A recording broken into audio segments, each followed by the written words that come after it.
Hello and welcome to today's edition of SportTechie Live, our weekly chance to talk about the emerging trends in sports technology. And today we have a fascinating one. We have largely based on the work that CrowdIQ has done. The title of it is Understanding the Full Picture of Sports Crowds and Fan Behavior.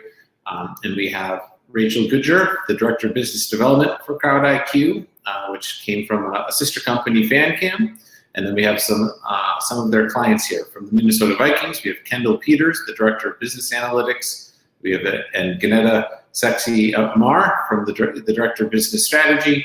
And from the Stanley Cup champion Tampa Bay Lightning, we have Andrew McIntyre, the Senior Vice President of Technology and Innovation at the Vinnick Sports Group.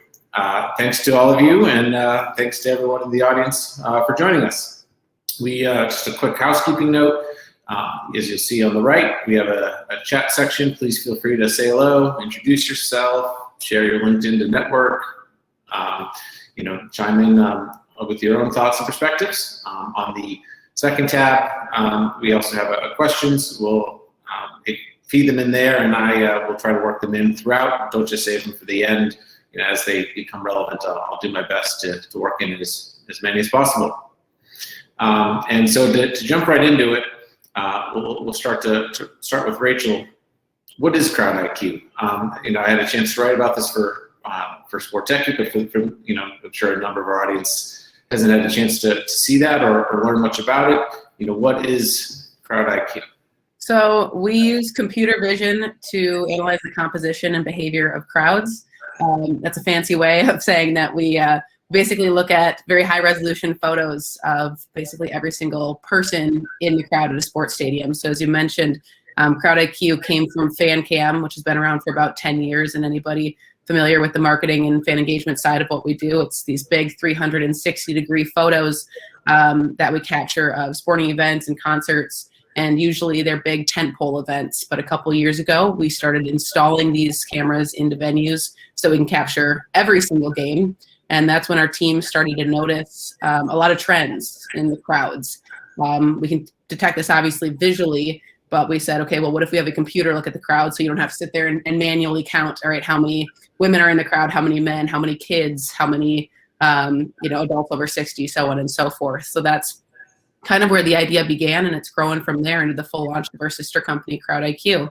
Thankfully, as you mentioned, we've got incredible partners like the Vikings and new partners are the Tampa Bay Lightning that are pushing us to try new things every season. And we're able to drive insights like the demographic breakdown, crowd flow, which is how many people are in their seats at any given time, attention tracking, so where people are looking and when, and a lot of different insights. So something I always like to say, and I'm sure these folks have heard me say it a million times, but if you could have a computer look at your crowd for an entire season, what would you ask that computer? And that's what we're doing today. And the Minnesota Vikings had it installed 2 seasons ago, one with a crowd and one without a crowd. When going back to that 2019 season, for our 2 Viking panelists, why did you decide to take the leap? What were you hoping to get out of it? And what have been some of the sort of the broad early returns? And we'll get into some of the details a little bit later on. Kendall, maybe you start. Yeah, sure. So for those familiar, the sports industry has really made a turn into digital and mobile ticketing. And we're really fortunate to be one of the early adopters and one of the high adopters with that. Our goal is really to get as close as we can to a one-to-one experience with all of our fans. And digital ticketing has gotten us closer. But when we looked at CrowdIQ and FanCam, they really helped us unlock another level of that and also test a lot of the insights that we've seen, a lot of the behaviors that we've seen with that to make sure that we're not looking through a tainted lens in one way or another that is from a ticket buyer or a ticket forwarder or something like that from a more transactional standpoint. Really get to look at the full crowd and make sure that the insights we see from a demographic standpoint are sound. And then, as we move forward with that, one, it gives us comfort to make sure that everything we're telling internally, doing correct storytelling and like that, is not biased. But we start to tilt that more towards the fan behavior and seeing, okay, we know when you're scanning your ticket, but when are you actually getting to your seat? When you're actually in your seat, what are you actually looking at? Our assumption might be the field most of the time. Not so true depending on the scenario. And then, as we continue to push the envelope moving forward, now that we, I'm knocking on wood, should have fans this year. We're thinking about what's going on with merchandise, food and beverage, all of that stuff when we think about crowd attention. Anything to add from your vantage point to that? No, it was so important to us when we opened that venue to understand who was in the building. Having a new stadium with a lot of technology, we want to create the best fan experience possible. And you can only do that if you understand the behavior, what they're doing, what their interests are. So, we obviously have a lot of other research and data that we layer on top of FanIQ, but together, it really just tells a great story of how we can improve that fan experience. And that's what they've been able to do for us. Mm-hmm. And then, Andrew, I know since you've had nothing going on with the Lightning in the past month, you decided to install these cameras in the middle of the playoffs. So you're a new customer here, but when you made the decision to go ahead, what questions are you hoping to answer? I believe you're on mute. Damn it! You'd figure by now it'd be off that game, but still happening. Sorry about that. What I was saying is that we as an organization tend to always look for opportunities to collect multiple wins. And so for us, we made the investment into FanCam as well as CrowdIQ to really be able to look into what can we do to help our fan experience and the engagements with our fans, not just during the event, but also after the event. And then the other part of it is, then what can we do to learn about ourselves to get better? We always want to keep getting better as an organization. And that spans every part of our operations. So whether that's how we're managing people moving in and out of their seats and fulfilling their needs from an F&B standpoint, whether that's making sure that the content that we're delivering through our game presentation continues to be outstanding and is capturing and compelling, to building great engagements for our partners. So anytime that we can look at more information to support what we're doing, to continue to be world-class, we're going to look into that. And so for us right now, we made a decision to chase it because we thought the benefits on the fan cams, especially during such a historic and unique Stanley Cup playoffs, we'd get some really great fan engagement and some really great fan cams from there. And then we're really excited about this upcoming season just to see how much data and how can that help us get better. Mm-hmm. And we already have a question from Ian that I think is worth getting to right from the start. He asks, are there any personal privacy loopholes or liabilities with utilizing this tech? And one thing that I think to be very clear is that this is not facial recognition, but something a little bit different. But I know Rachel can probably provide some more context exactly to answer that question and make that distinction. Yeah, we're very adamant that we don't do facial recognition. Actually, we're very against it, both ethically and from a business perspective. We think it's important that teams really understand their crowd as a whole. A lot of people are, of course, interested in that POI data, emails, things like that, and that's been the focus, I think, over the past couple of years. But a lot of people aren't necessarily focused on the crowd and just knowing who's in the stadium as an organism. So we like to say facial analysis, not facial recognition. In order to do facial recognition, you have to have, for example, my face, my name somewhere else, and then compare that to the image that we take, which we don't have a source for that, nor do we want one or utilize that. What we're doing is anonymous data. So basically, the computer vision platform has been fed, let's say, 10,000 photos of a 30-year-old woman, and then it's able to recognize a 30-year-old woman or assume that's a 30-year-old woman when the image is seen. And that's how we're collecting the data that we're collecting. From taking of the image, or I should say publishing of the fan cam, it's really just comes down to the back of the ticket. When you enter a venue, you're acknowledging the fact that you could show up on TV, you could show up on the Jumbotron, or you could show up in the fan cam, for example, and that's just part of, I think, attending a public sporting event. I know myself, you're always hoping you show up on the Jumbotron, and we think the fan cam component of our business, provides every fan that ability. Perfect. And what are the, so you talk about sort of broad strokes, the demographics, like 30-year-old man, 40-year-old woman, kids, so forth.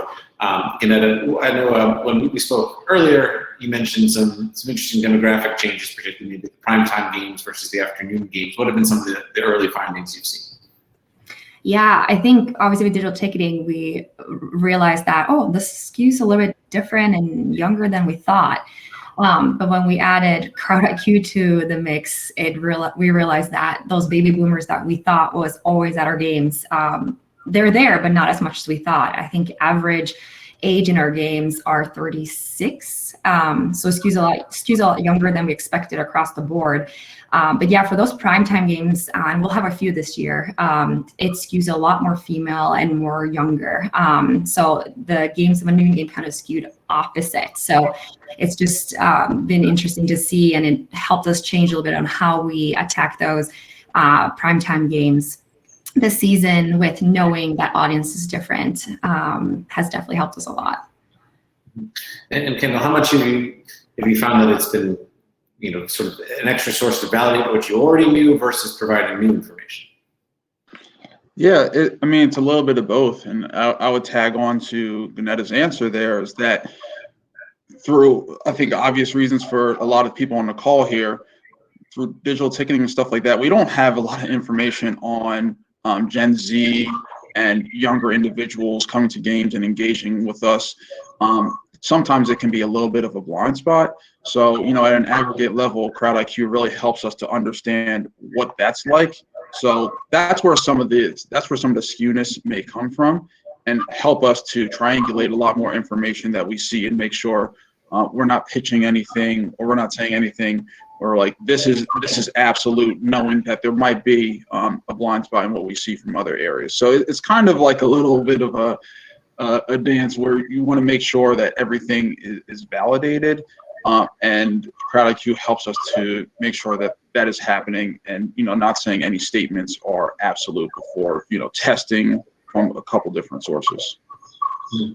If I may jump in on that as well, I think it's something we've seen across a lot of our clients, that the ticketing data is fantastic, but oftentimes the ticket buyer has 2 or 3 people with them that aren't incorporated into the ticketing data. And I think that's where this information really comes into play. And while the Vikings have learned, their differences between their ticketing data and the crowd, we've seen, for example, 2 MLB partners who had the average age was almost 10 years younger than the ticketing data that they had. And I think in baseball, you see that skew because of kids. A lot of families in the crowd, and a 40-year-old dad with his 3 kids in the crowd, that's not getting registered on the ticketing side. Mm-hmm. Andrew, how much do you know about who's in your building right now, and what assumptions do you want to challenge? Well, I would say there's a lot of learning that we need to do. We've had some really nice success in the organization before I even got here, about getting a sellout streak, 300 plus games in a row. So we know the fans are there. We know they're coming. But I would tell you that when it comes to really understanding at a very one-on-one level exactly who's in the building, is we have a much longer way to go. One of the things that I think is very interesting is, throughout the Stanley Cup Finals, we were having not just the games themselves, but also watch parties. And you would see a dramatic change in regards to the types of fans coming to the building for games compared to coming to watch parties. And there's lots of different dynamics of why that is. But there's so much more that we can learn, because these people maybe aren't coming during the regular season. It could be economically based. It could be they don't have the free time available. It could be a lot of different things. But when we saw those people showing up for the watch parties, we know that that's just how much larger our entire fan base is that we need to connect with. So I wouldn't put a number on it. I would say is, for us to be successful, not just now, but in the future, we have to know every single fan, who's coming, who's buying, what are they buying, how often are they coming? Are they coming for our other events like our concerts, WWE, SmackDown? We got all types of stuff going on. So we want to make sure that every time you get a chance to engage with us, we know who you are, how you're coming, what do you like, and then obviously provide a really robust experience as well as a personalized journey for them to enjoy our building and enjoy our events. Mm-hmm. And we have a few people who've already uploaded this other question I want to get to. How do you apply the in-stadium technology to promote desired behaviors or quickly capture and remedy undesired behaviors? And I like that question because it also speaks to the key point of how real-time this data is. And maybe Rachel start, and then we'll move on over from there. Now, I'll jump on this one real quick, just to start. One of the things that we're planning on doing is focusing on some of the analysis with crowd flow. You know, one of the big challenges in hockey is that you have these massive spikes. You have this really intense game that's going on that everyone wants to be in their chair and they're staring at the ice because it's so fast-paced and exciting. But then as soon as the period breaks, there is this mass exodus out into the concourses to get, you know, restrooms, F&B, you name it. It's like these huge spikes along the way. So one of the things that we think we can do as an organization better to serve our fans is continue to push things like obviously buying or purchasing your F&B before the break happens. So now it's a grab and go versus, or excuse me, it's a pre-order and then you just pick it up along the way versus waiting in line to get up to make your order to then cook your food and pick it back up again. So when we talk about behavior changes, those are the things that we're starting to incentivize people on, or hey, maybe leave right a little bit before the period break so that you can get into the restroom quicker and then pick up your food and get back out. So just little things like that we see that we think would help with congestion is overall just speed of execution of our ops.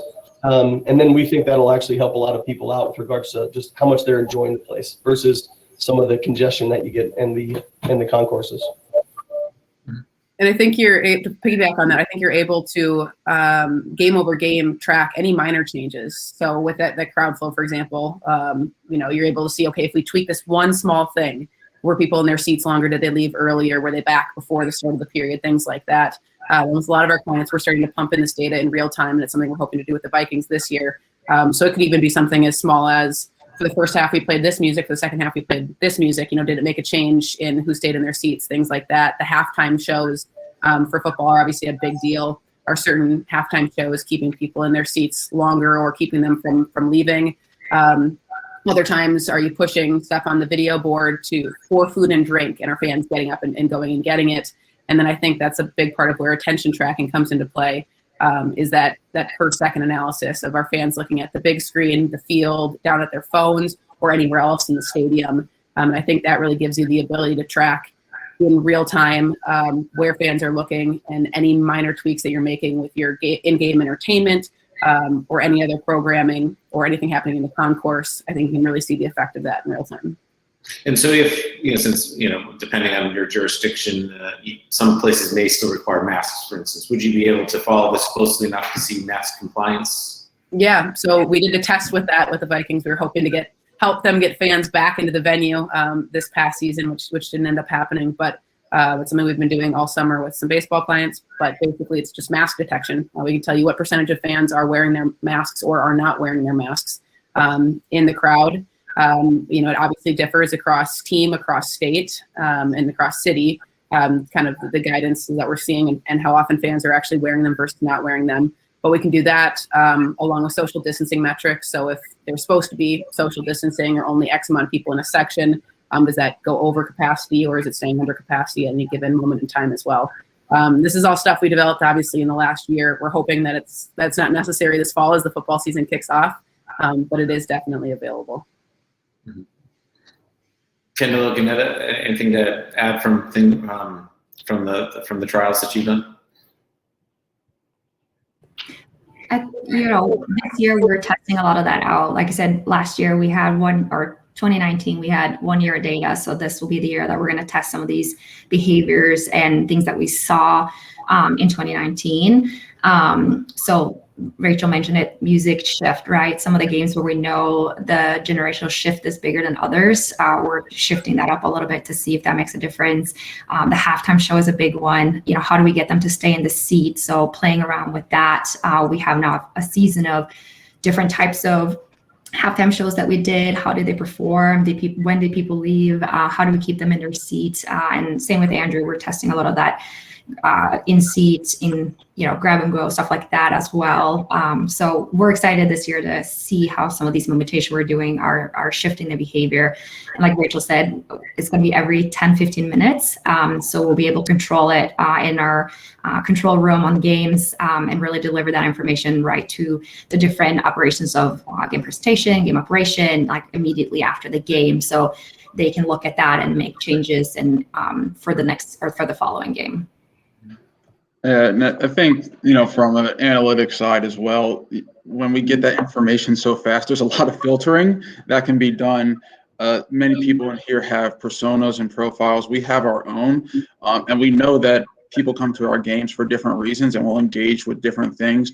So being able to do deep segmentation and filtering based on some of that aggregate information helps us to know a profile that we have that maybe is an older woman, if they're more satisfied with the halftime show that Ganetta's talking about, or if they're staying in their seats more often than another group. And we can validate that really fast without necessarily having to tie it directly back to a person. Mm-hmm. And so when it comes to this attention tracking, we have another question here. Any use cases for how we use the insights to adjust sponsorship activation or game day experience? And I think it's amazing that you can see is someone looking at the Jumbotron? Are they looking at the field of play? One of the data points the Vikings shared with me earlier was just a surprisingly small percentage, maxing out around 40%. We're actually watching the field of play even at key moments. So knowing this, how have you started to reform your thinking? Yeah, like Kendall said, like we know that, yeah, it's a football game, but only a very few amount of people are there to watch every single play, it's an entertainment game. And when we saw the data, we were like, whoa, are they not even watching the field? Like, what are they here for? But it's so much more that they're there for. We have 2 video boards. They can look at either side, the field, but from a sponsorship standpoint, we were able to track every sponsorship or not, every activation that's happening on the field, on the screen, and able to compile that data and present it back to game presentation and the sponsorship team and show, this is seems to be very effective. This might not be, and then look into more data of like, why is it not? An example is we do one where, you go to your phone and you vote. Now we can track, okay, are you looking at the screen? Then you're looking on your phone. How many people are looking at their phone when we're saying, when that is a type of activation?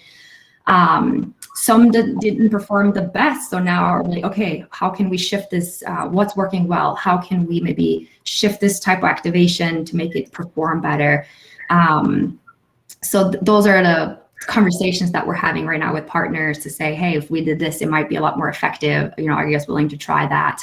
And hopefully this season we can see that those numbers go up so they have a lot more engaging content that's being put out for them. And Andrew, what kind of, in your building, what kind of feedback are you, if any, are you able to give the sponsors and partners? And is this a part of what you're hoping to do? Yeah, I mean, I think, as I mentioned earlier, it's all about getting better and making sure that when you have your certain activations and or messaging and or signage occurring throughout the game or within the building, you're reaching the right audience. And I think that's, as Kendall kind of highlighted, cross-referencing the demographic data with who you're targeting through your messaging to make sure you're reaching the right people. I think that's really important to do. And I think in the past, there was not as much information available to say, like, hey, I know you're trying to get to them, this group of individuals, but are you really getting to them? Now we can kind of say, yes, you are. Or if we're not, then, hey, maybe we start to adjust and tweak and change the approach that we're taking to make it a little bit more valuable for the partner themselves. Because we know at the end of the day, it's like, we're here to support the team and support the community, but we also have to support our partners, and they play a big role in making us successful. So we want to make sure that whatever we're delivering for them is top notch and world class. And so the better we get about ensuring that we're delivering for them, the better we feel about the partnership overall.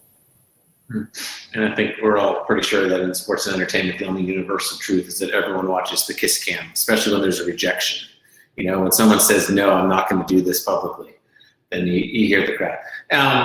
Anyway, so just going a little bit more into the technology of how this works, without getting too technical, and this is a question from Evan, how does the program capture an engaged fan as opposed to a non-engaged fan? And just to be interested in more detail about, what are some of the distinctions you're making about how the different attention, which way they're looking, Rachel?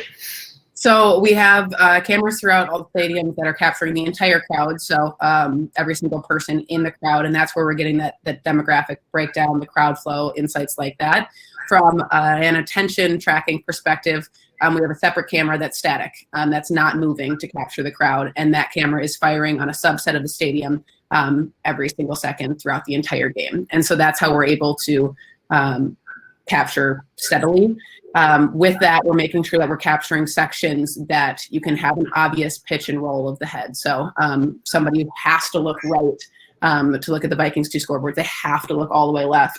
They have to look, down, and that you're able to track basically the pitch and roll of your eye and then of the head to see where they're looking. Obviously, it's even easier for somebody like Tampa Bay when somebody has to look straight up to see a jumbotron and things like that. But it's just finding the optimal places in the stadium to be able to capture that specific data point. And so I assume you can install the cameras pretty easily on the jumbotron itself but like in terms of, the different architecture, different buildings, I guess the installation would be very different at a ballpark or a football stadium. Yeah, it's very different everywhere. We're excited about the Jumbotron install in Tampa Bay, and we have quite a few of those, and those make for fun fan cam photos because you get the cool 360-degree view. In football venues or MLB venues and things like that, it's usually, for example, with the Vikings, 2 rigs, one on each 50-yard line across from each other. One's capturing one side of the stadium and one's capturing the other. So it's basically a 180 view of the stadium to make sure that we get everyone. And in some stadiums coming up where Jumbotrons might not be accessible, we have some stadiums where we'll be installing 4 rigs, one on each side, to make sure that we're really not missing anybody in the crowd. And then we talked a little bit about some of the demographics and attention tracking, but also the even just something like when people, the game flow, we started talking a little bit about, and I know Kendall, you mentioned how some of the primetime games in particular, the crowds may be getting there a little later than you would sort of expect or maybe hope, even as the vendor. What have you seen thus far, and what could you then do with that information? Yeah, absolutely. I think we mentioned that for some of our primetime games, our later games, so the crowd was a little bit later, and we can tie that, we can tie back with other data sources we have with surveys and things like that to say, why is this happening? And, potentially throw in some partnerships or try and change behavior to say, what can we do to get you in earlier? And, even if we can't make so much movement on that way, when you do get to your seats in the stadium, we're still seeing what you're doing when you're looking at the phones and things like that. We know that fundamentally you're behaving different for our primetime games than for our noon games. Annette and I being on the front lines, we've noticed people usually have had a couple more things to drink at the gates. So it's always fun to deal with that. But as we continue to shift the behavior that way, it helps us to understand and make sure our fans are being, presented the best thing possible with music, with F&B, and things like that. And even touching on the last question about an engaged fan, I think that can be defined in so many different ways. So when you pair in merchandise and things like that, like depending on what we're trying to ask you to do or what's going on the field at the time, you can be engaged at different times. And to be able to determine that certainly helps us with assessments and performance metrics moving forward. And so because you have the largest digital, because you have the scan times, when people are entering the building, this allows you to have the granular data of, hey, maybe these fans in this section, this lower bowl, upper bowl, etc., are like more likely to get to their seats right away. And I assume there's you can make presentation decisions based on that, and generally you're not, I guess turnstiles might click on the way out, but you don't necessarily have this detailed exit information, but maybe now you do. Is that something that's helpful? Yeah, absolutely. I think we've noticed that in our personas that the experience is a bit different, and there are certain groups who loathe and may even not come to games because of the egress experience. So being able to understand that is something that's top of mind for us moving forward about how we can change that behavior and understand what is impacting bottlenecks in specific areas, and even potentially messaging what we can do towards different people, different sections, to make that a better overall experience. And again, this is tying a bunch of different data sources together, but to see some of the crowd attention over time, Andrew mentioned at the quarter breaks or the period breaks, for hockey, you see a lot of people leaving.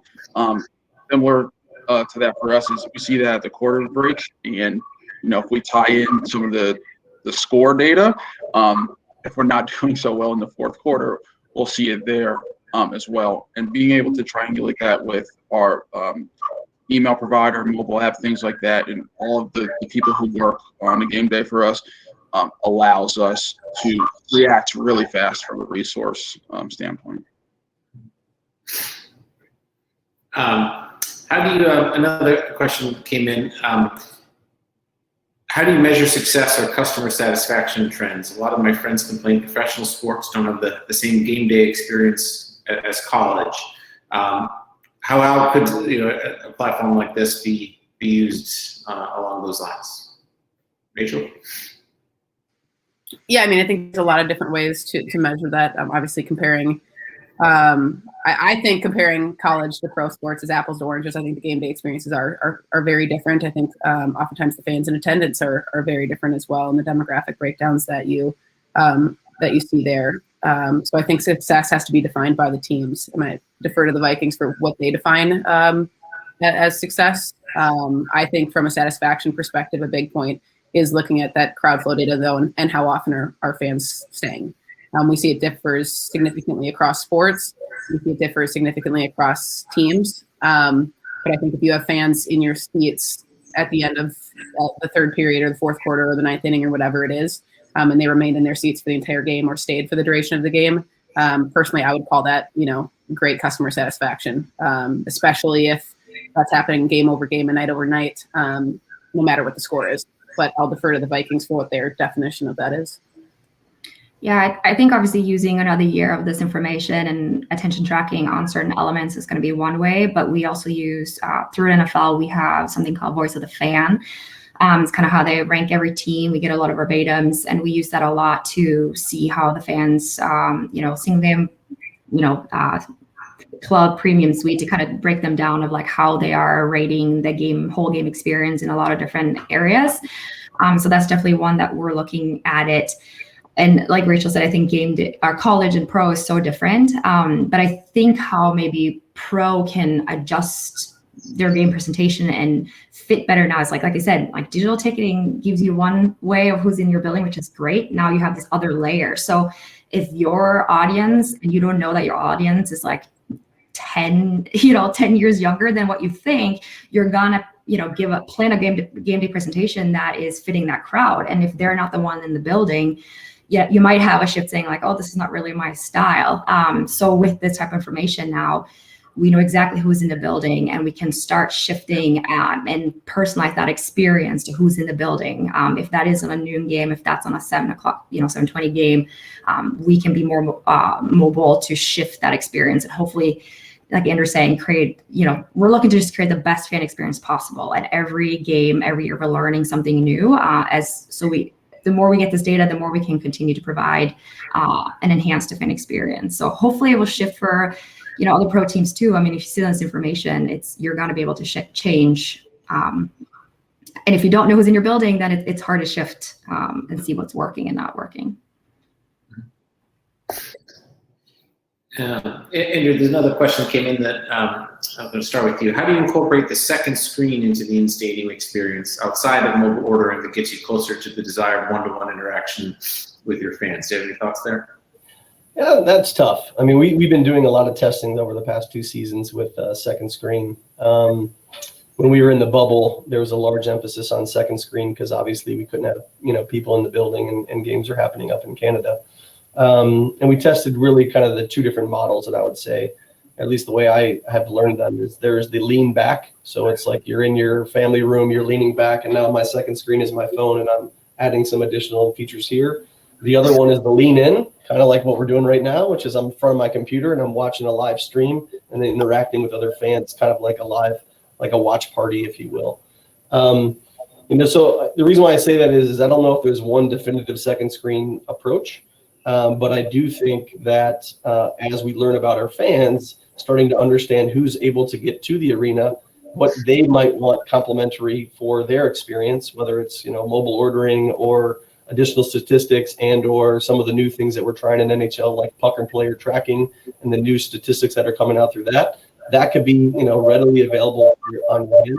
But at the lean back, it might be a little bit more like football, where it's you have the statistics that you're using, and you're not just watching one game, you're watching probably all games all the time because of fantasy football and consuming information that way as well. So to me, it's an interesting play across all these different areas. The one thing that I will say is we're learning and testing across those platforms, but also we see a major change happening across all of sports, which is gambling. And how does gambling going to impact the overall experience as a whole? And so it's a couple of things that we're looking at playing with right now are in arena audio streaming. So you could be watching and the game from your seat, but then listening to something completely separate. And that could be a gambling channel, that could be a radio broadcast, that could be multilingual, there could be lots of different things just happening through another experience through your ear. But then also, again, back to player and puck tracking, how does some of that data become surfaced so that whether it's inside the arena itself or on your phone, how does that then change the way that you might experience it, whether that's placing bets and or joking with your buddies and or who knows what with regards to how you want to experience that game. So to me, those are the things I know it's not a hard answer. I would say we're very much into a learning mode and testing mode, but those are the areas that we're spending the most time looking into at this time. Can anything to add from your viewpoint? The one thing that I do want to follow up with you about is you mentioned seeing some interesting trends about related to merchandise and the visiting team. Can you elaborate for everyone here what you've discovered thus far? Yeah, G, you want to take that? Or you want me to? Okay. I think it always, or many times, it starts anecdotally. So for us, it was 2 years ago. The Eagles were playing home at US Bank Stadium against us. For those who may not know the background, the Vikings' history with the Vikings' recent history with the Eagles has not been so great on the field. So I think everyone's anxiety was just up a little bit. And I think we started to text on like our game day chat and said, hey, like, there are a lot of Eagles fans in here. Like, what's going on? And that was early when the gates were open. So the game starts at 12. This was maybe 10:30, 10:45. So we started to look into that further. We had that in the back of our mind. But when we looked in on FanCam, we started to realize, or CrowdIQ, we started to realize that, we're seeing a lot of Wentz jerseys. We're seeing a lot of, who's the player? Dallas Goedert jerseys. And these fans are showing up early. What's going on there? The next step we took from that was then we started to look into where they were coming from, and it was like, oh, we realized Carson Wentz went to North Dakota State, Dallas Goedert, I think North Dakota or South Dakota, one of those Dakota schools as well. We're like, okay, we can actually, there you go. We actually link that some of the fans from away teams, or whether they like the player or the team in general, are coming in earlier for some of our noon games and things like that. And it all started with, anecdotally noting some merchandise, even though it's away jerseys. And that, again, that's just scratching the surface. So one of the big initiatives for us is to really dive in a lot deeper for Vikings merchandise, whether it's purple, whether it's gold, whether it's white or black, like all of that stuff, seeing the Norseman in our logo, I think will lead to really strong insight. Might even link that back to the engaged fan question a little bit is, even if someone comes to our game and never looks at the field and only looks at their phone or something like that, if they're wearing a Vikings hat or something like that, I think that means they're engaged in one way or another. It's just maybe a little bit atypical to what we thought before. So that's kind of some of the insight that we've seen, and I guess a big story on where it started and where we plan to take it in 2021. Yeah. Oh, Rachel? Well, I think the fantastic thing is anything that the human eye can detect, the computer can eventually be trained to detect. So that's that merchandise analysis of picking up the pieces of who's wearing what, or what demographics are wearing what, or what demographics aren't wearing anything. You might find that there's a certain age range or gender that has no merch on, and they might be there game over game, but why aren't they wearing merch? What can we do to reach that group? And then I think taking the opposing fans in the crowd game over game and seeing what fan bases travel the best. With one of our partners, they had a game last year, NFL partner, 51% of the crowd was opposing fans, which is wild to me. And I think we did a test, I think it was with the Packers with you guys as well, to see, because I'm based in Minneapolis, and I was actually at that game, and I had the same thought with the Packers, and I thought, wow, there are a lot of opposing fans in the stadium. I think we've learned with a lot of our partners that oftentimes it's an illusion.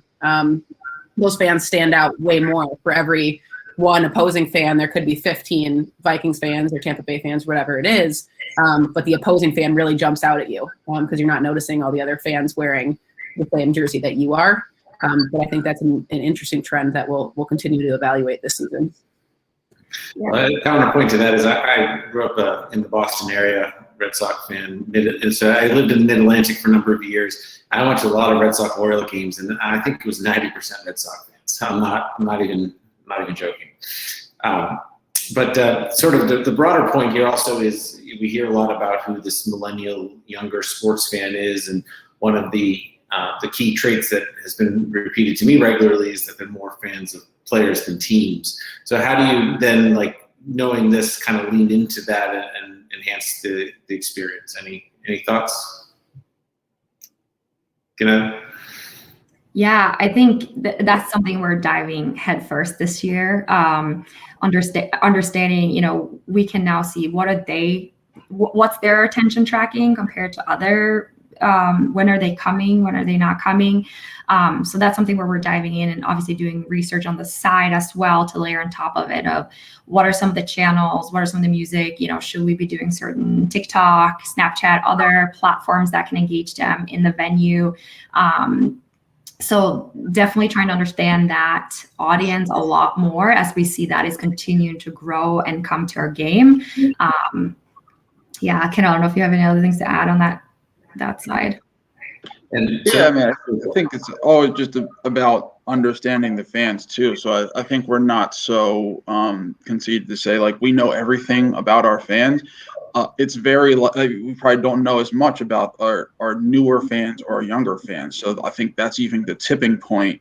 Looking at us saying about there's potentially a new segment or segments that we're starting to understand via CrowdIQ and can continue to test different things. It's tough until but we can continue to test different things to see what they are reacting well with at an aggregate level. Hopefully, through the data, we can segment and get down to that and say, yes, this is working or not. And then I think it will continue to impact the rest of our business in different ways. Once we test there, we can dive in through all the other initiatives that we have. So, along with in-stadium, it's really, really cool to see that this is kind of the starting point of what we think are fans that maybe we have never talked to before, maybe we've never engaged before, because there are barriers that technology is now starting to catch up with. Yeah, well put. And actually, Andrew, while we were having this, I sort of have a free sponsorship idea for you. As much as Nikita Kucherov got headlines for drinking that Bud Light, and then maybe next year, anyone wearing a Kucherov jersey with a Bud Light can in their hand, there's a free giveaway, right? What do you think? I like where you're going with that. That was one of the most colorful interviews I think I've ever seen in professional sports. I highly recommend if you haven't seen it, everyone should see it. It's pretty entertaining. But yeah, there's a lot of T-shirts that got created very quickly after that interview that have been all over Tampa. So yeah, I think we could definitely do some retail analysis on how many people are bringing that and what's his following going to be like moving forward. So I'm sure it's skyrocketing through social media as we speak. So, as a sports reporter who has sat through numerous very dry, boring, stuffy press conferences, that's the one that keeps you coming back because you never know what might happen. We have another sort of technical question here I think is important to address.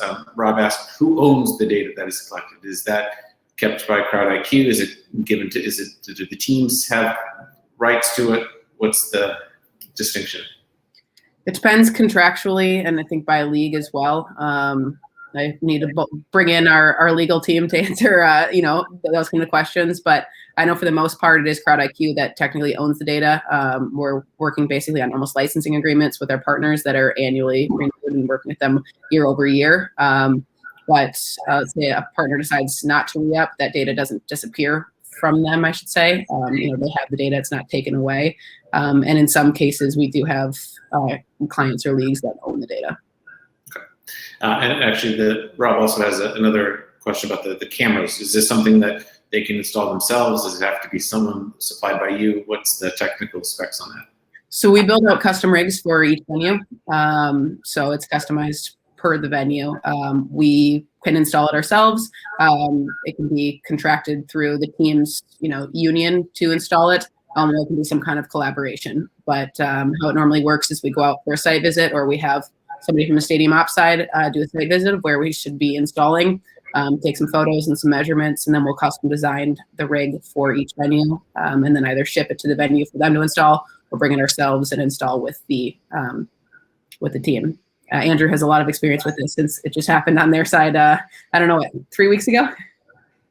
That's right. No, it was outstanding. Now we definitely leaned on CrowdIQ to help us with the install. We brought our expertise about our video board and the structure that we had, and anything that we had to worry about, whether it was weight, whether it's about line of sight, just overall look and feel. And it was a very smooth process.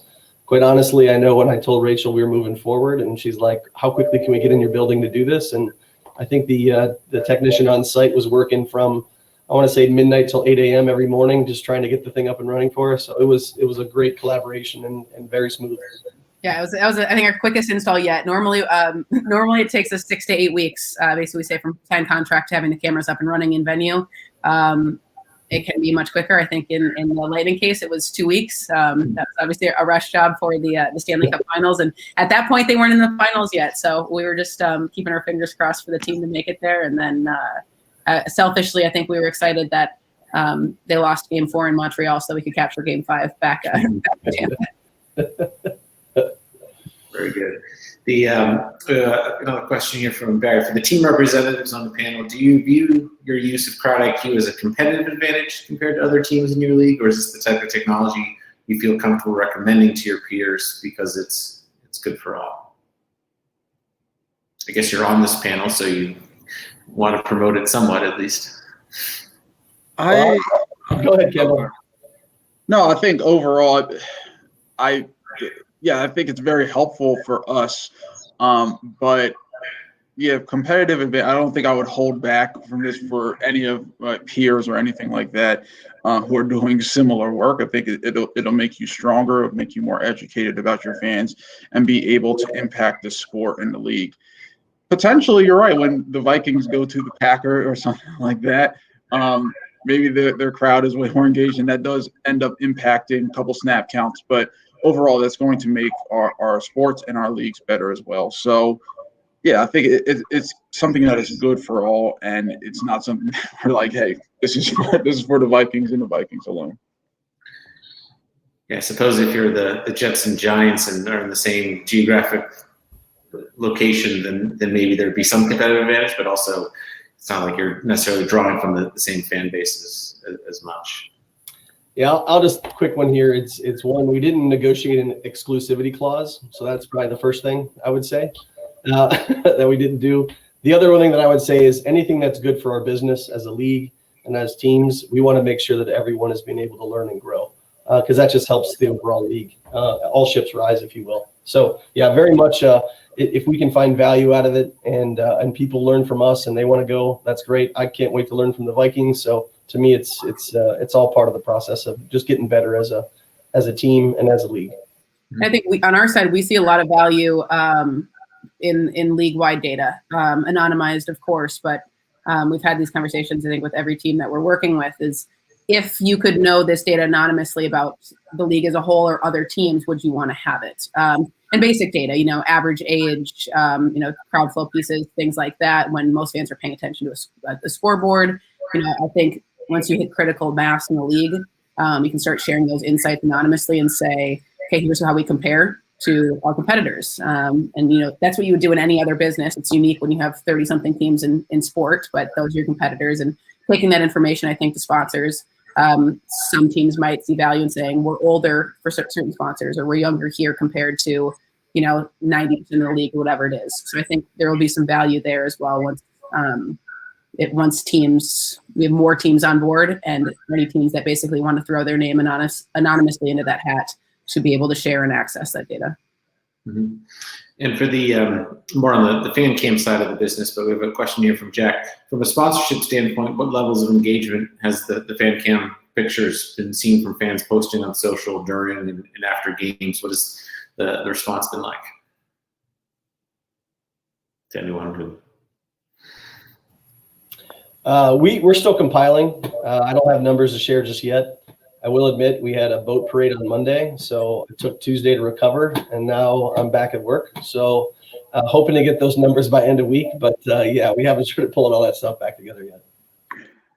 Yeah, I'm sorry, I can't remember all the numbers off the top of my head, but it's been extremely helpful for us in 2020, not having fans, being able to place them digitally within our stadium. And yeah, I don't know numbers, but it's something astounding. Like the total number of days that our fans have spent on site is like in triple digits. I want to say above 500, but I don't know off the top of my head. So it's been really astounding. Great. We're approaching our last few minutes here, so it's time to put on your future cap. Do you have future caps? So start thinking about what features you would like to see, maybe a hint of what's already in the works, or what's on the wish list that you've got a captive audience. Rachel's right here. She's at the company. What do you want her and her team to start working on coming up next?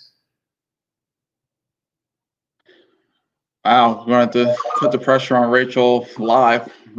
Apologies in advance. Yeah, I think we talked about merchandise a lot, so that's something we'll continue to get better at. A lot of the typical in-stadium stuff that you'll probably hear, so F&B, I think there's some insight that can be learned from that, about one, like what we already kind of know is probably when people are going, but when are they eating in their seat?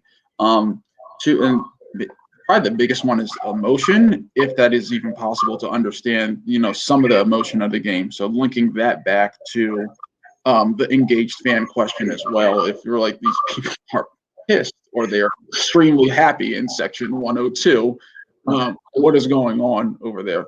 Things like that, I think would be super beneficial. And we'll find the best ways possible, but our profiles and personas are incredibly important to us. So we want to find the best ways to cater to them, being able to use FanCam and CrowdIQ.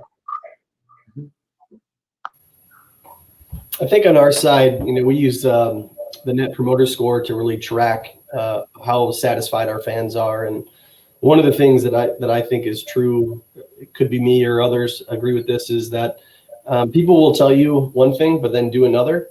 And so one of the things that we really like about FanCam and CrowdIQ is to be able to verify, like, they told us this, but then they actually experienced this and did it differently. So having that viewpoint to make sure that when we make changes, when we see these things, that the behaviors follow. But from a business standpoint, I think, again, it's all about the fan experience. But from a revenue standpoint, I think Kendall's spot on that for us, the more that we can do to streamline our F&B and drive satisfaction in that area, I think that's going to have a huge impact to our business. Could you, how much, and I guess if you can see with the human eye, a computer can learn to do it. So you could even, in terms of F&B, you find that most people like this particular soda with chicken fingers, right? How granular can you really get with all of this? Well, I think it'd be interesting for me, and again, we haven't talked to Rachel about this yet, but how many people are eating in their seats compared to eating just in the concourses and other areas that they can break out? What is the as we go back to the kind of the crowd flow, how many people are leaving earlier to go start that journey versus waiting till the period break, and understanding, you know, how quickly it kind of empties before it fills back up again. So coming back in versus going back out. So to me, those are the areas I'm really excited about learning. And then cross-referencing that with everything that we have on the F&B side. So we know through just like what you're purchasing, what's going to match better with you. But now it's a matter of, are people chowing in the concourses then running back? Or are they bringing beers and food and everything else back to their seat? What is that mix? And is there things that we could do and maybe contemplate that to speed that up or make it a little bit more efficient for them moving forward? Good. Rachel, final word to you. Well, I love Andrew's goal there. I mean, I'll just leave it with this. Anything a human eye can detect from a photo, a computer can detect. So if I can tell that you're eating a hot dog or chicken fingers and drinking a Bud Light, a computer can be trained to detect that as well. So, I mean, the CrowdIQ component of what we do has only been around for a short period of time. I think it's incredible to see where it's come in the last 4 years. And we're excited for where the future goes. I mean, it's thanks to great partners like these that push us and come up with new ideas and new pieces of data and analytics that they're looking to gain, and new insights that they're looking to gain. And that's why we're able to continue to grow and develop. So as long as folks keep throwing stuff at us that they want to learn, we'll keep working. Mm-hmm. Well, the one thing SportTechie has been doing a bit more recently is with this new segment called Sandbox of Participatory Journalism. And my editor, whom I often joke, he'll Slack me, he'll text me, he'll send me like social media messages. There are about 12 ways he reaches me. Apparently panel chat rooms is the next one. So he just gave me a new assignment to go to a Vikings game this fall, roam the stands, interview people about fan engagement while wearing a Where's Waldo shirt. So I hope I can show up in as many of the CrowdIQ and FanCam photos as possible as I roam the stands going left and right. But this has been a delight. This has been a very fascinating conversation, wonderful insights about fan engagement and this particular technology in particular. So Ganetta, Kendall, Andrew, Rachel, thank you so much for your time. Everyone in the audience, we appreciate you tuning in and come back every Wednesday for SportTechie Live. Thanks very much. Have a great day, everyone. Thank you.